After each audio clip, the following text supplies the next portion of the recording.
Amém. Antes de iniciarmos o estudo, vamos orar mais uma vez, assentados como estamos. Pai Santo que estás nos céus, humildemente na tua presença, estamos aqui te adorando, louvando-te. Nós estamos expressando o nosso sonho de viver no céu com Jesus. Amém. Vários hinos que cantamos falam da nossa esperança de ver Cristo voltando em glória e majestade. Amém. Pai eterno, há tanto tempo, teus filhos no passado já têm sonhado com este dia, têm pregado sobre este dia, e muitos deles já faleceram. E nós estamos pregando sobre a volta de Jesus, e ansiando por ela, mas sabemos que agora é chegado o tempo da tua volta. Amém. Agora é chegado o tempo do fim deste mundo, Pai, de Jesus Cristo se manifestar para colocar um fim no pecado, para mais colocar um fim na história de Satanás, e arrebatar e levar para o céu o povo escolhido, a menina dos teus olhos, a tua igreja, Pai. Derrama sobre nós o Espírito Santo. Fale o Espírito Santo através da Bíblia. O mesmo Espírito que iluminou João na ilha de Patmos. Que esse mesmo Espírito Santo se manifeste aqui, nesta noite, abrindo a nossa mente e abrindo os nossos olhos para vermos as visões do céu. As visões que João contemplou, que possamos ter vislumbres da eternidade através do Apocalipse. Amém. Fala ao nosso coração, Pai. Em nome de Jesus pedimos. Amém. Amém. Nós queremos dizer que vamos dar para vocês, já foi dado para vocês, este gráfico que foi preparado por um amigo nosso, que Irã Magalhães preparou este gráfico gratuitamente. Ele esteve um ano cego, totalmente cego, e Deus deu-lhe a visão de novo para ele fazer o trabalho de Deus. Ele se propôs a fazer esse trabalho. Então, Deus prepara pessoas, porque eu sei escrever no computador, mas não sei fazer gráficos. Então ele disse, eu vou fazer os gráficos para o senhor. Então, você está recebendo um gráfico desse, que é um por família. Vocês não precisam de mais de um por família, porque a família tendo, todos podem ler em casa. E eu aconselho você a plastificar. Pode ver que o meu está plastificado. A pessoa que imprimiu os gráficos aqui, plastificou o meu de presente. Então, para não estragar, para não molhar, para não rasgar, você plastifica, porque você vai usar isso aqui para estudos bíblicos. Tá certo? Isso aqui você tem que ter na mão para dar estudos bíblicos, para fazer sermões sobre o Apocalipse. Porque além das 7 igrejas, nós vamos dar para você também um gráfico dos 7 selos. Está aqui o gráfico dos 7 selos, vamos dar amanhã. As 7 fases do juízo celestial. E depois vamos dar para vocês também o gráfico das 7 trombetas. Nós vamos iniciar no capítulo 1 de Apocalipse e vamos fazer uma viagem, introduzindo-nos no santuário do céu, introduzindo-nos no santíssimo do santuário celestial e assistindo às cenas que Deus revelou a João no Apocalipse. Portanto, vamos amarrar os cintos e vamos iniciar a nossa viagem, tá certo? Aqui está no quadro. Aqueles que quiserem imprimir, podem entrar no site apocalipserevelado.com. Este é o nosso site, apocalipserevelado.com. E lá, na primeira página, tem os 3 gráficos. Tem os 3 gráficos. Das 7 trombetas, e dos 7 selos, e das 7 igrejas. Vocês podem imprimir isso, podem usar livremente. Então, queridos, vamos abrir a Bíblia em Apocalipse capítulo 1. Apocalipse capítulo 1. Esta é uma mensagem que Deus escreveu para o tempo do fim. Como foi dito, capítulo 1, verso 3, bem-aventurado aquele que lê e os que ouvem as palavras desta profecia, bem-aventurados os que ouvem e que leem as palavras desta profecia. Se bem que muitos desprezam o estudo das profecias, existe um projeto chamado The One Project, projeto número 1, que foi lançado na Igreja Adventista nos Estados Unidos, já foi implantado lá, está sendo implantado na Europa, está sendo implantado no Brasil. Projeto número 1, esse é o título, que é desprezo às profecias, não estudar assuntos difíceis. Mas, queridos, a Igreja de Deus foi chamada em 1844 para estudar e para pregar e anunciar ao mundo profecia. A Igreja Adventista é uma igreja profética. E o membro da Igreja Adventista e o pastor da Igreja Adventista precisam entender das profecias de Daniel e de Apocalipse. Portanto, queridos, bem-aventurado aquele que lê, aquele que ouve a palavra desta profecia e guarda as coisas que nela estão escritas, porque o tempo está próximo. Ali na ilha de Patmos, onde eu já estive com a minha esposa, visitando a ilha de Patmos, visitando a gruta onde João recebeu a visão do Apocalipse. Ali num dia de sábado, diz aqui no capítulo 1, verso 10. Capítulo 1, verso 10. Eu fui arrebatado em espírito no dia do Senhor. Foi num dia de sábado que João recebeu a revelação do Apocalipse. Ele recebeu esta visão e ele foi orientado por Deus para enviar para as 7 igrejas que estão na Ásia. As igrejas de Éfeso, Esmirna, Pérgamo, Tiatira, Sardes, Filadélfia e Laodiceia.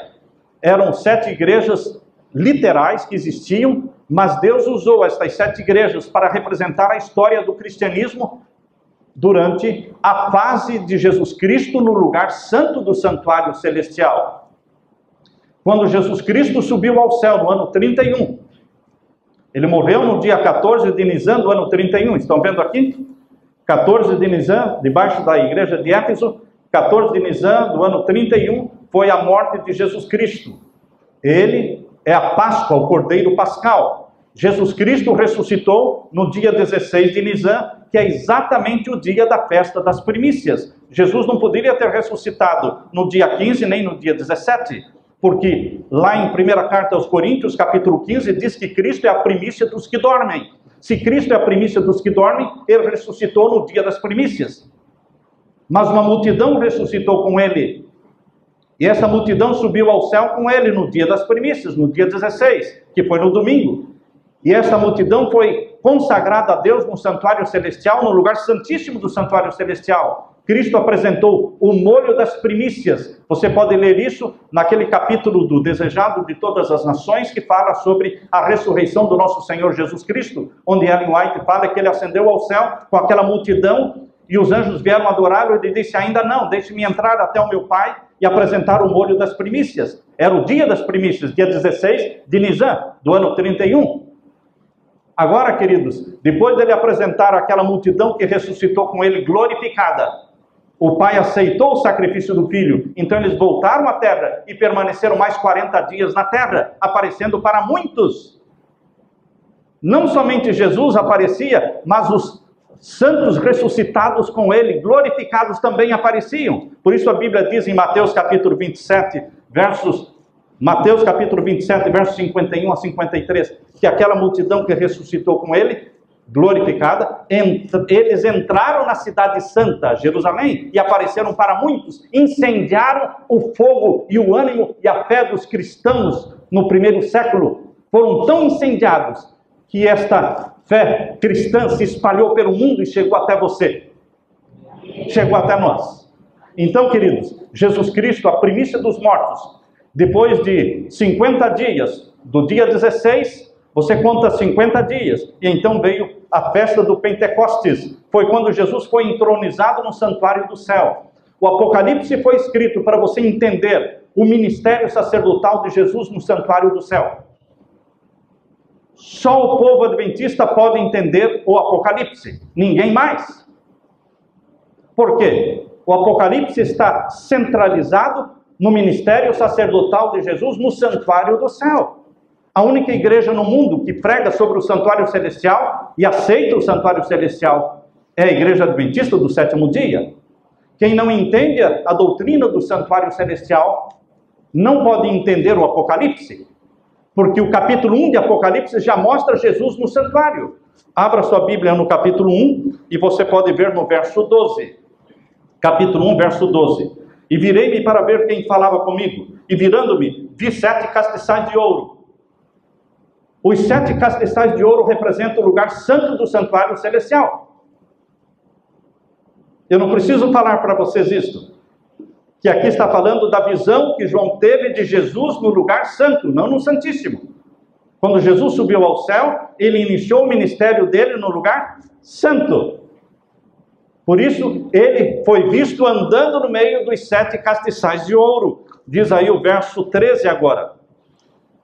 E no meio dos 7 castiçais, um semelhante ao Filho do Homem, vestido até os pés de um vestido comprido e cingido pelos peitos com um cinto de ouro. Jesus foi visto por João andando no meio dos 7 castiçais de ouro. E estes 7 castiçais de ouro representam as 7 igrejas. Diz o capítulo 1 e o verso 20. Capítulo 1, verso 20. O mistério das 7 estrelas que viste na minha destra e os 7 castiçais de ouro. As 7 estrelas são os anjos das 7 igrejas e os 7 castiçais que viste são as 7 igrejas. Cristo andando no meio dos 7 castiçais é Cristo andando através do quê? Vamos mostrar ali. Cristo andando através de toda a era de Éfeso, de Esmirna, de Pérgamo, do ano 31 a 100, do ano 100 a 313, 313 a 538, 538 a 1517, Cristo andando com o seu povo, com seus filhos, durante toda esta era, intercedendo por eles. É o ministério de Cristo no lugar santo, durante todo o período das 7 igrejas.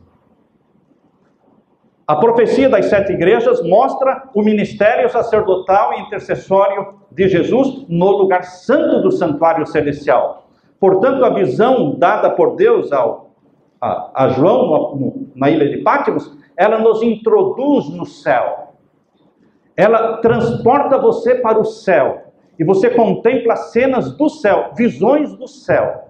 Vendo Jesus oficiando no lugar santo, durante todo este período representado pelas 7 igrejas. Começando com Éfeso. E depois, então, aqui no período de Éfeso, foi a entronização de Jesus no santuário do céu. Estão vendo bem embaixo de Éfeso, entronização de Jesus no santuário do céu. Que dia ele foi entronizado? Qualquer dia não, irmãos. Ele foi entronizado no dia do Pentecostes. A festa do Pentecostes tinha um dia exato e apontava profeticamente para a celebração da entronização de Jesus no santuário do céu. Ele morreu no dia 14, ressuscitou no dia 16, subiu ao céu, desceu do céu, ficou 40 dias, subiu ao céu de novo. Passado 10 dias, completaram-se 50 dias. Então houve a festa, onde Jesus Cristo foi empossado no santuário do céu, como nosso sacerdote, como nosso sumo sacerdote, como nosso advogado, nosso salvador, nosso irmão, nosso amigo, nosso tudo. Ele é o nosso tudo. Ele é o meu pão, ele é a minha água, ele é o meu carro, ele é a minha casa, ele é o meu amigo, ele é o meu advogado, ele é o meu defensor, ele é o meu maná, ele é o esconderijo, ele é o meu abrigo, ele é a rocha da minha salvação. Ele é tudo em todos. Iniciou então o ministério de Cristo no santuário celestial. Quando? No dia do Pentecoste. Cumpriu-se a profecia dele, é-me dado todo o poder no céu e na terra. E ele, porque recebeu todo o poder no céu e na terra, ele enviou o Espírito Santo. O Pentecostes não celebra somente a chuva temporã do Espírito Santo. O Pentecostes celebra primeiro a entronização de Jesus no santuário do céu. E então ele envia o Espírito Santo, porque cumpriu-se a profecia, é-me dado todo o poder no céu e na terra. Queridos, durante o segundo período da igreja de Esmirna, 100 a 313, a igreja foi perseguida. Uma dezena de imperadores perseguiram a igreja. Trajano perseguiu a igreja, o imperador Adriano, o imperador Marcos Aurélio, o imperador Décio, o imperador Valério, o imperador Diocleciano, o imperador Galério. Todos eles perseguiram a igreja. Foi o pior período de perseguição da igreja cristã, foi o período de Esmirna. Uma perseguição atrás da outra. E terminou em 313. Por que terminou em 313? Porque do ano 303 a 313 foi um período muito forte de perseguição de 10 anos. 303 a 313. 10 anos de perseguição. Mas finalmente Constantino apareceu, proclamando-se cristão. E ele escreveu um edito, um decreto, chamado Decreto de Milão, acabando com a perseguição contra os cristãos em 313. Portanto, queridos, aí vem o período de Pérgamo. período de Pérgamo, a igreja deixou de ser perseguida. E a igreja foi exaltada à igreja estatal, igreja nacional, a igreja do Império Romano. Agora a igreja era a igreja do imperador. Agora não havia mais perseguição. E quando não há perseguição, o mundanismo entra na igreja. É o que está acontecendo em nossos dias. Está faltando perseguição. Está faltando perseguição. Porque no tempo da perseguição só é cristão quem é cristão de verdade. Porque os mormons caem fora. O joio cai fora. No período de Pérgamo, a igreja apostatou, a igreja se casou com o paganismo. Foi o período do paganismo entrando para a igreja no dia 7 de março de 321, com o primeiro decreto dominical. A história vai se repetir. O decreto dominical vai ser imposto novamente sobre o povo de Deus. A história se repete. O primeiro decreto dominical foi 7 de março de 321. Estão vendo ali? No período de Pérgamo. O sol começou a ser adorado como Deus na igreja de Deus. Mas Constantino não estava contente somente com a adoração do sol. Ele também queria que o povo de Deus adorasse a lua. Então, no concílio de Niceia, em 325, ele colocou a adoração a Ishtar, deusa lua, deusa da fertilidade. Começou a ser adorada em 325 pela igreja cristã. E hoje a Páscoa comemora a celebração da deusa lua.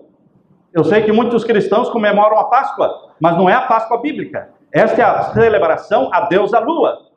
Quem guarda o domingo celebra o deus sol, quem comemora a Páscoa celebra a deusa lua. Mas Constantino não estava contente com a celebração do deus sol e da deusa lua. Ele queria que todos adorassem também o filho do sol, o Tamuz, de Ezequiel capítulo 8. Então, queridos, você pode ver ali, em 330 a 335, Constantino introduziu na igreja cristã a festa pagã do Natal, 25 de dezembro, adoração ao filho do sol, chamado Tamuz, mencionado em Ezequiel capítulo 8.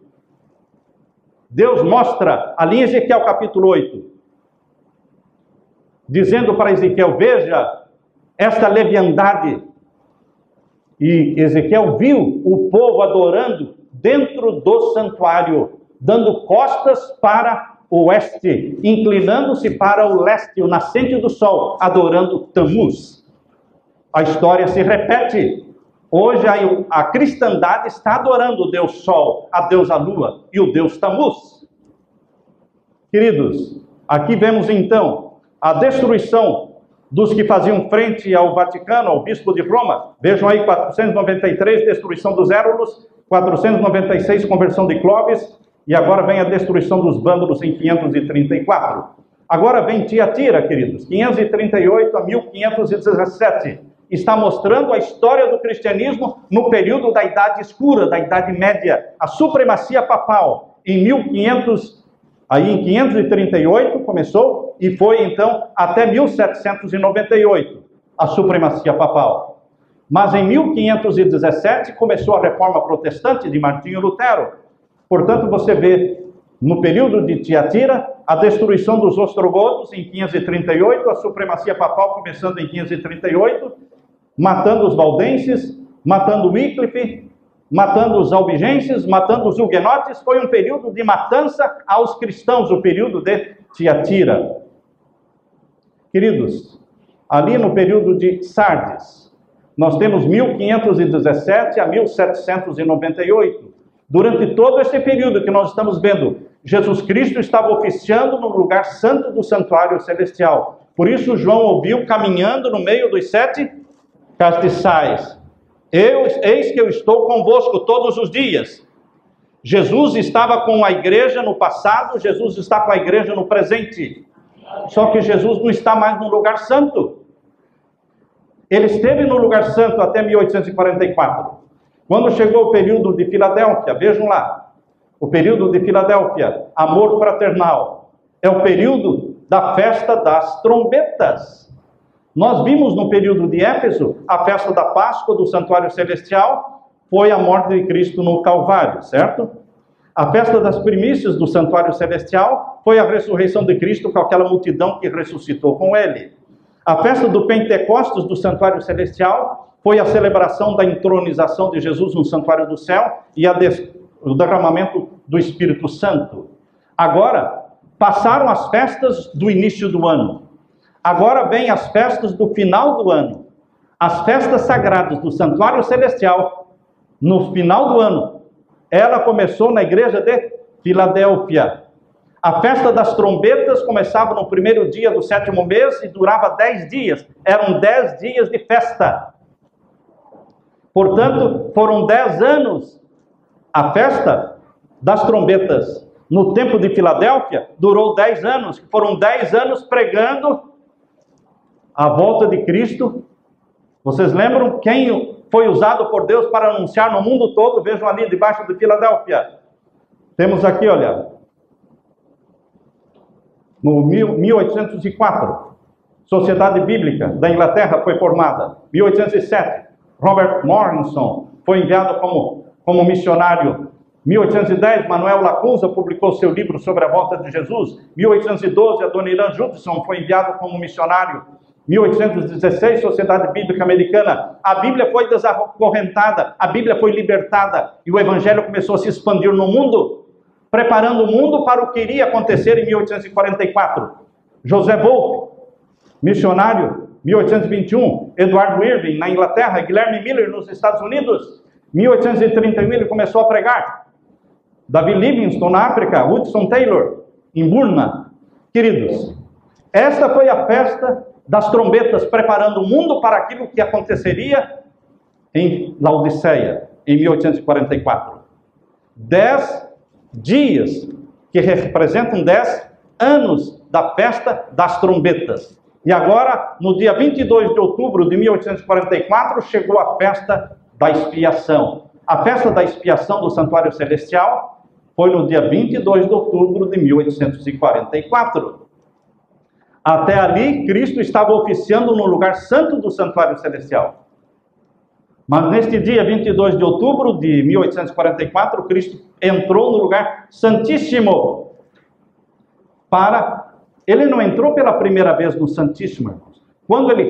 A celebração, lembram-se da celebração do santuário, quando o santuário foi inaugurado no dia do Pentecostes, e Cristo foi empossado como nosso sacerdote, sumo sacerdote.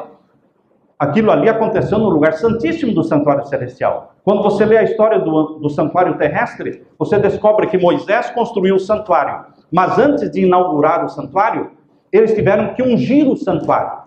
Foi feita a unção do santuário, começando com o pátio, o lugar santo, e terminando no lugar santíssimo. E então começaram a usar o santuário, o tabernáculo. O santuário do céu, a mesma coisa. Antes de começar a ser usado o santuário do céu, ele foi ungido. E ele foi ungido quando? No dia do Pentecostes, que foi a celebração da inauguração do santuário do céu e a posse de Jesus no santuário do céu. Foi feita a unção. E onde foi feita a unção? Junto ao trono do Pai, no lugar santíssimo.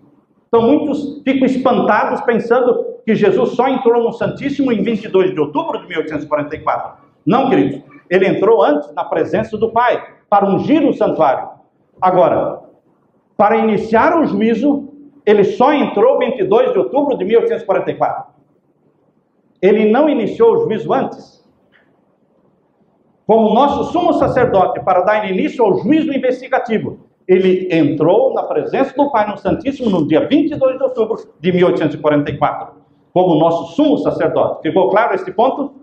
Então, queridos, nesta data começou a festa da expiação, que é a sexta festa do Santuário Celestial. Sexta festa do Santuário Celestial. Quantas festas existem no Santuário Celestial? As mesmas que existiam no Santuário Terrestre. 7. O Santuário Celestial já está em ação, se processando a sexta festa. A penúltima. Desde quando? Desde 22 de outubro de 1844. E qual será a próxima festa? A festa da colheita, chamada Festa dos Tabernáculos, que durava 7 dias.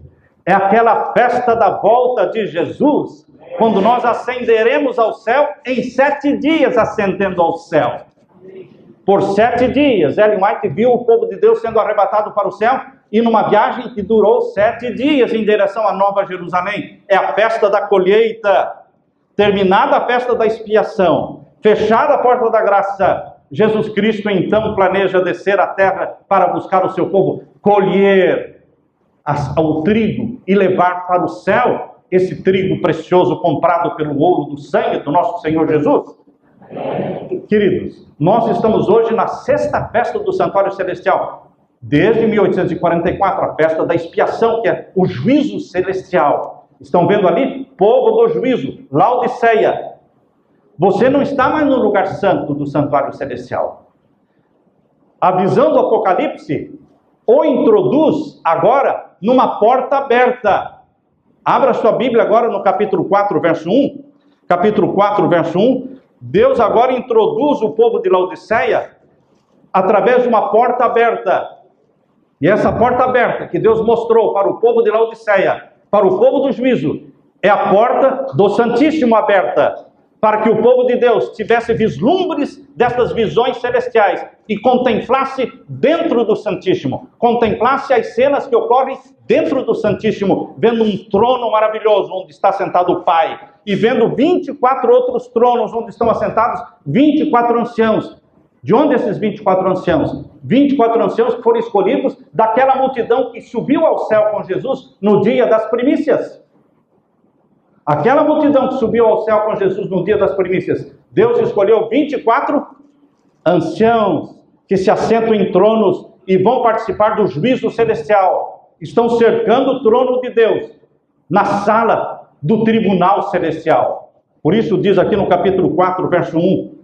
Leia comigo, capítulo 4, verso 1 de Apocalipse. Depois destas coisas, olhei, e eis que estava uma porta aberta no céu, e a primeira voz, que como de trombeta, ouvira falar comigo, disse, sobe aqui. Então, o que Deus faz? Deus nos introduz no céu. Você é arrebatado do céu, da terra para o céu, assim como João. E você vê como João viu uma porta aberta. Não era a porta do pátio, não era a porta do lugar santo, era a porta do Santíssimo. Porque aquela porta aberta permitiu que João visse lá dentro o quê? O trono do Pai. E o trono do Pai sempre foi e sempre estará no lugar santíssimo do Santuário Celestial. O trono do Pai era representado no Santuário da Terra pela arca do concerto com os 10 mandamentos. O lugar da arca era o Santíssimo. O lugar do trono é no Santíssimo. Por isso diz aqui, final do capítulo 4, verso 1. Finalzinho do verso 1. Sobe aqui e mostrar-te as coisas que depois destas devem acontecer. Deus mostrou a visão de Jesus andando no meio das 7 igrejas, 7 castiçais, durante todo o período das 7 igrejas. E agora, Deus diz, agora eu vou introduzir vocês numa próxima fase. Passou a primeira fase do lugar santo, agora eu vou introduzir vocês na segunda fase, que é a fase do Santíssimo. E a porta se abriu. Não antes de 1844. Por isso, os teólogos que viveram antes de 1844 não entendiam o Apocalipse. Porque não podiam entender, porque a porta estava fechada. Quando a porta se abriu, houve luz sobre o santuário celestial. Houve luz sobre os 10 mandamentos. Houve luz sobre o juízo celestial. E aqui Deus mostra no capítulo 4, verso 2. 4, verso 2. E logo fui arrebatado em espírito, e eis um trono, que estava posto no céu, e um assentado sobre o trono. E o verso 4. E ao redor do trono havia 24 tronos, e vi assentados sobre os tronos 24 anciãos, vestidos de vestidos brancos. Quem se veste de vestidos brancos? Os santos comprados pelo sangue de Jesus. Então os 24 anciãos fazem parte daquela multidão comprada pelo sangue de Jesus, que já está no céu, como amostra dos salvos. Nós já temos uma amostra, uma multidão que está no céu. Muitos pensam que estão no céu somente Enoque, Moisés e Elias. Não, irmãos. Esses nós sabemos por nome que estão no céu. Mas existe uma multidão cujos nomes nós não sabemos, que ressuscitou com Jesus e já estão no céu. E eles estão participando do juízo celestial. Estão vendo, queridos? Quando chega no tempo de Laodiceia, Deus nos introduz no lugar santíssimo, mostrando a sala do juízo. Estão vendo lá? A sala do juízo é mostrada para o povo de Laodiceia. Não é mostrado para o povo de Éfeso, nem de Esmirna, nem de Pérgamo, nem de Tiatira, nem de Filadélfia. A sala do juízo é mostrada para o povo de Laodiceia. Mas Deus não mostra somente a sala do juízo para o povo de Laodiceia. Deus, no capítulo 5 de Apocalipse, mostra o livro do juízo para o povo de Laodiceia. Por que é importante para o povo de Laodiceia a sala do juízo? Entender isso aí. E entender o que é o livro do selado com 7 selos. Porque faz parte da vida deles. É o povo de Laodiceia que está vivendo na terra nesse período em que acontece a festa da expiação, a festa do juízo celestial, o juízo investigativo. Queridos, o Apocalipse começa mostrando Jesus sendo empossado no santuário do céu. O Apocalipse mostra Jesus andando no meio dos 7 castiçais durante toda a era cristã. O Apocalipse mostra o lugar santíssimo do santuário celestial, a próxima fase do ministério sumo sacerdotal de Jesus. Mas não para aí. Nós vamos estudar amanhã com vocês a fase dos 7 selos, que mostra o processamento do juízo celestial. Se o livro selado com 7 selos foi entregue nas mãos de Jesus, no dia 22 de outubro de 1844, quando ele recebeu o livro da mão do Pai e começou a abrir o livro selado com 7 selos, então isso diz respeito ao selamento do povo de Deus. Os 7 selos dizem respeito ao selamento do povo de Deus, que iniciou em 1844. Agora, queridos, quando você chega nas 7 trombetas, que nós vamos dar para vocês o gráfico amanhã, vocês vão ver Jesus Cristo terminando o juízo. Ele termina o juízo no 7º selo. Fecha a porta da graça. E agora Jesus sai do Santíssimo. O Apocalipse mostra Jesus entrando no Santíssimo, capítulo 1. O Apocalipse mostra Jesus entrando no lugar santo, capítulo 1. Foi isso que eu falei? O Apocalipse mostra Jesus entrando no lugar santo, capítulo 1.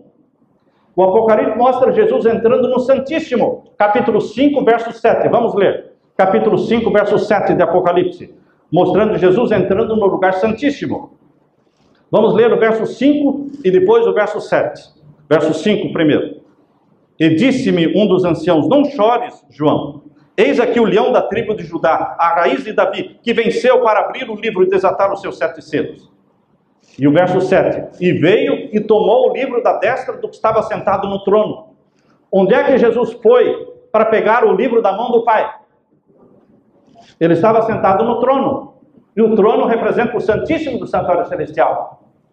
Então, o capítulo 1 mostra Jesus entrando no lugar santo para iniciar o seu ministério no lugar santo, andando no meio dos 7 castiçais. O capítulo 5 mostra Jesus entrando no lugar santíssimo, recebendo o livro da mão do Pai. Será que a Bíblia mostra Jesus saindo do Santíssimo? Mostra Jesus saindo do Santíssimo quando ele termina o juízo e fecha a porta da graça. E diz: está feito. Quem é imundo, continua imundo. Quem é santo, continue a se santificar. Está feito. Não há mais graça. Quando? No 7º selo. Jesus Cristo, quando lança o incensário sobre a terra, ele sai do Santíssimo. Não há mais intercessão. O juízo acabou. A porta da graça se fechou. Ele sai do Santíssimo. E Ellen White diz que ele se demora onde quando ele sai do Santíssimo? Muitos pensam que Jesus, ao sair do Santíssimo, volta para a terra. Não, irmãos. O livro Grande Conflito explica direitinho que quando Jesus sai do Santíssimo, ele se demora no lugar santo. Nesse tempo que Jesus se demora no lugar santo, é o tempo em que Satanás tem permissão divina para ocasionar as destruições proclamadas nas 7 trombetas. E ele então começa a destruir 1/3 de cada coisa na terra. Depois que Jesus deixou o Santíssimo, e ele se demora no lugar santo, aí vem então as profecias das 7 trombetas. Vejam, a Bíblia no Apocalipse mostra Jesus entrando no santo, depois entrando no Santíssimo, depois saindo do Santíssimo. E é só no tempo das 7 pragas que Jesus deixa o santuário e volta para a terra. Só no tempo das 7 pragas. Ellen White fala, eu via que as pragas estavam caindo ainda, quando Jesus deixou o céu em direção à terra. Ela fala isso. Cristo deixa o santuário do céu e desce à terra no tempo das 7 pragas. Queridos, tudo isso nós vamos estudar com vocês no decorrer desse seminário. Mas eu quero terminar com vocês falando de Laodiceia. O povo. Jesus passa do santo para o santíssimo. Isso está em Daniel 8,14. Até 2.300 tardes e manhãs e o santuário será purificado. Quando começou a purificação do santuário? 1844. Tempo de Laodiceia. Por isso que Deus mostra a sala do juízo. Porque em 1844 começou o juízo. E eu tenho que entender como funciona o juízo. Onde se processa o juízo? Em que sala? Como é que é? Um trono com mais 24 tronos.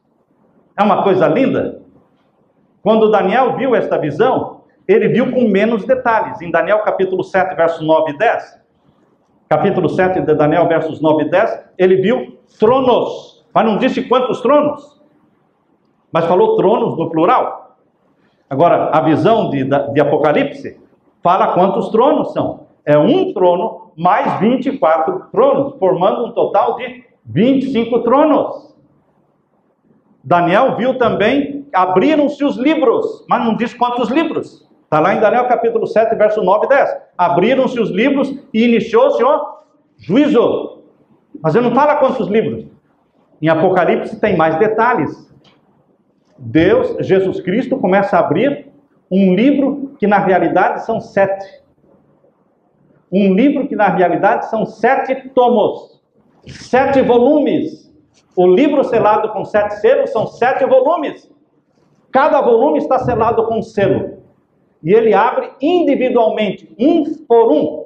Quando você segura a Bíblia na sua mão, você pode dizer, eu tenho aqui um livro. Outra pessoa pode dizer, você não tem um livro, você tem 66 livros. Quem disser que você tem um livro está certo. E quem disser que você tem 66 livros também está certo. Porque a Bíblia é uma coleção de livros de 66. O livro selado com 7 selos é um livro. Porém são 7 tomos, são 7 volumes. E cada selo que é aberto mostra algo que está acontecendo no juízo celestial. Até que chega no 7º selo e acaba o juízo. Fecha-se a porta da graça. E Jesus lança o incensário sobre a terra. Então, queridos, nós estamos vivendo no tempo da purificação do santuário. Mas a igreja de Laodiceia, ela é morna. Morna. O povo adventista no norte e no nordeste é muito aquecido, muito dinâmico, muito fervoroso. Parabéns para vocês. Parabéns. Mas de uma forma geral, a igreja no mundo, ela é conhecida por mornidão, por bancos vazios. E os pastores pregam e pregam para bancos vazios, porque os membros estão afastados, estão correndo atrás do seu dinheiro, estão assistindo suas novelas, estão correndo atrás dos seus planos e projetos, não tem tempo para vir à igreja, porque é uma igreja que tem a verdade, mas Satanás contaminou a igreja com a mornidão, porque ter a verdade, mas não praticar e viver a verdade não adianta nada. A igreja judaica nos dias de Jesus tinha a verdade, mas matou Jesus. O que adianta ter a verdade, mas não praticar a verdade? Mataram o Messias. Portanto, queridos, Deus quer sacudir a igreja adventista e tirá-la desta mornidão, deste compromisso com o mundo. Deus não quer a sua igreja enamorada do mundo. Deus não quer a sua igreja assistindo novela, assistindo os filmes que passam na tela quente, enfim, na sessão da tarde, enfim. Queridos, em vez de você, sábado à noite, ir para uma locadora, pegar filmes para assistir, no sábado à noite, no domingo, você deveria ir estudar, pregar, pequenos grupos, estudo da profecia. Nós não temos tempo mais para nos comprometer com o mundo. A mornidão tem que ser sacudida. Mas a igreja adventista tem também a arrogância do rico sou. Essa é a mensagem de Laodiceia. Rico sou, de nada tenho falta. Todo mundo está perdido, eu estou salvo. Ah, é? Se você ler direitinho o livro O Grande Conflito, lá diz que a maior parte, a grande maioria, a esmagadora maioria dos salvos ainda está em Babilônia. A maioria esmagadora dos salvos ainda está em Babilônia. E muitos estão arrotando, dizendo, eu estou salvo, eu sou rico, de nada tenho falta. E a profecia de Daniel, aliás, a profecia de Deus para a igreja de Laodiceia diz, tu não sabes que és o quê? Um miserável, um pobre, cego e nu. É uma arrogância espiritual. E Deus nos aconselha a comprar aquilo que Ele tem para dar. Por que Ele fala comprar? Porque você tem que gastar tempo em busca disso. Você tem que cavar fundo para conseguir o ouro provado no fogo. O ouro provado no fogo não é dado assim muito fácil.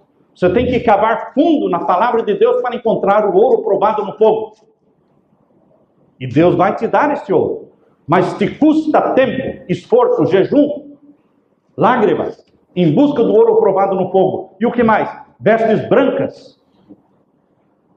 Vocês sabem que a Igreja Adventista surgiu em 1844.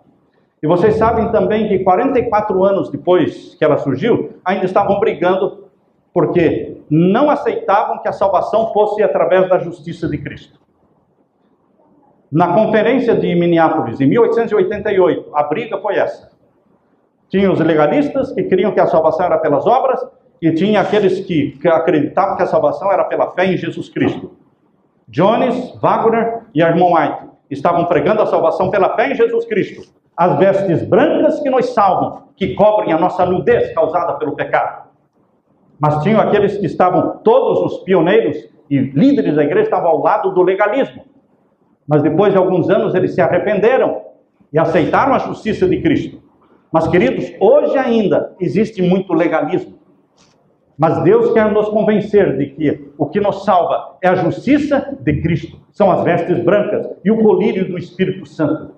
Temos que buscar o batismo do Espírito Santo. Temos que ter olhos ungidos pelo Espírito Santo. Olhos ungidos pelo Espírito Santo não contemplam cenas de sangue. Seja na televisão, seja nos jornais, seja nos filmes. Nós tapamos os nossos olhos e os nossos ouvidos para não ouvir falar de sangue. Não queremos violência, não queremos cenas de nudismo, não queremos cenas sensuais de promiscuidade. Nós fechamos os nossos olhos e tapamos os nossos ouvidos, porque nós queremos o Espírito Santo. O Espírito Santo santifica a sua mente e o seu corpo. O Espírito Santo comunica-lhe a santidade de Jesus. E Deus está oferecendo para a sua igreja hoje o ouro do amor de nosso Senhor Jesus, as vestes brancas da sua justiça e o colírio do Espírito Santo para todo aquele que quiser. Quem quiser, venha. Quem ouvir, venha. E quem quiser, tome de graça o ouro, as vestes brancas e o colírio do Espírito Santo. Deus derrame a sua bênção sobre você, meu irmão. Amém? Amém. Amém. Aleluia.